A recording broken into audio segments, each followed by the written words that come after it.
Hal şahidi. Qanunvericilikdə sadə səslənsə də, amma praktikada çox şeyin şahididir.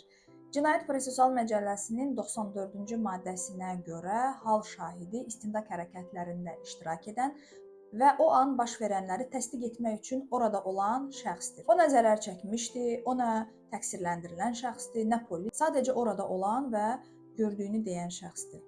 Hal şahidi əslində hadisənin deyil, prosessual şəffaflığın şahididir. Yəni ki, o təsdiq edir ki, bu proses, bu baxış, bu axtarış, prosessual hərəkət qanun çərçivəsində oldu və düzgün həyata keçirildi. Yəni bu şəxsin əsas missiyası odur ki, əsas missiyası. Mən gördüm ki, polis sübutu onun cibinə atmadı və mən gördüm ki, hər şey qanun çərçivəsində oldu. Bəzən isə hal şahidi polis idarəsinin qarşısında və yaxud da qonşuluğunda yaşayan, elə orada siqaret çəkib boş-boş gəzən, elə harda gəldi hal şahidliyi eləyən seçilmiş şəxslər olur. Azərbaycanda inanmıram. Əvvəllər çox olub belə şeylər, indi bəlkə də olmaz. Bir də görürdün ki, polis işçisi, elə o binada işləyən, dəftərxanada işləyən və yaxud da polislərin, müstəntiqlərin yanında köməkçi işləyən, ştatmı, yəni ştatdan kənar və yaxud da elə ştatda olan texniki işçilər, bir də görürdünüz şofer olurdu. Yəni tanış-tunuş olurdu, polisdə qınamaq olmur, çünki o da hal şahidi tapmaqda çətinlik çəkirdi. Bəs belə tanışların hal şahidi olmağı doğrudurmu? Əlbəttə ki, xeyr. Qanuna görə hal şahidi müstəqil, həmin işdə marağı olmayan şəxs olmalıdır. Yaşı 18-dən yuxarı olmalıdır və o prosesi diqqətlə izlənməli, başdan sona qədər diqqətlə izlənməli. Lazım olarsa sonradan da məhkəməyə çağırıldıqda ifadə verməyə gəlməlidir. O hal şahidləri ki var idi, formal hal şahidləri, onlar bir də görürsünüz ki, heç prosesdə iştirak eləmir. Əvvəlcədən heç o proses başlamayıb, tutaq ki, maşına baxış keçirəcəklər də, nəsə axtarış aparacaqlar, hə? Və yaxud da şəxsin üzərində axtarış aparacaqlar.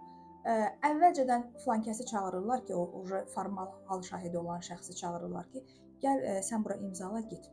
Bir də görürsüz, proses bitir, yəni artıq baxışdı, axtarışdı, bu prosessual hərəkət bitib, sənədlər hazırlanıb, hal şahidini çağırırlar ki, tez bazar bura imzala git. Yaxşı, bəs nəticə? Əgər hal şahidi prosesi izləməyibsə, həmin şahidlik formallıqdan o yana keçmir. Əjdaha adlandıraq həmin vəkillərimizi. Bəzi vəkillər hal şahidi məsələsinin üzərinə gedir, bilir ki, o formaldır. Tapır çıxardır ki, o eyni gündə, eyni saatda, hətta başqa bir prosesdə də hal şahidlik edib və yaxud da həmin idarənin və yaxud da həmin müstəntiqin icraatında olan 3 işdə, 5 işdə hal şahidi kimi o imza atıb. Yəni, onun formallığını sübuta yetirəndən sonra hətta həmin vəkil bəraət qərarının da çıxarılmasına nail olur. Yəni, işi pozur, başdan ayağa həmin istintaq hərəkəti qanunsuz sayılır, yoxmuş kimi məhkəmə onu ləğv eləyir, yəni sübut kimi qiymətləndirmir, saymır, nəzərə almır və işin gedişatı tamamilə dəyişir. Yəni, kiçik bir nüans, kiçik bir hal şahidi əslində bütün hadisənin gedişatını dəyişir. Bəlkə də həmin şəxs cinayətkardır, amma iş prosessual pozuntu olduğuna görə ləğv olunur və yaxud da yenidən araşdırmaya qaytarılır və s. belə kimi hallar olur Amerikada. Yekunda, hörmətli formal hal şahidləri, mütləq özünə mən nəyi təsdiq edirəm, nəyə şahidlik etdim sualını özünə ver. Çünki sənin sadə bildiyin və sadəcə imza attım dediyin kiçik bir əməliyyat, kiçik bir hadisə, sənin üçün əhəmiyyəti olmayan kiçik bir hadisə kimlərin isə taleyi üçün böyük rol oynayır. Videonu bəyən, paylaş. Niyə? Çünki bu sadəcə hüquq deyil, bu həyatın özüdür.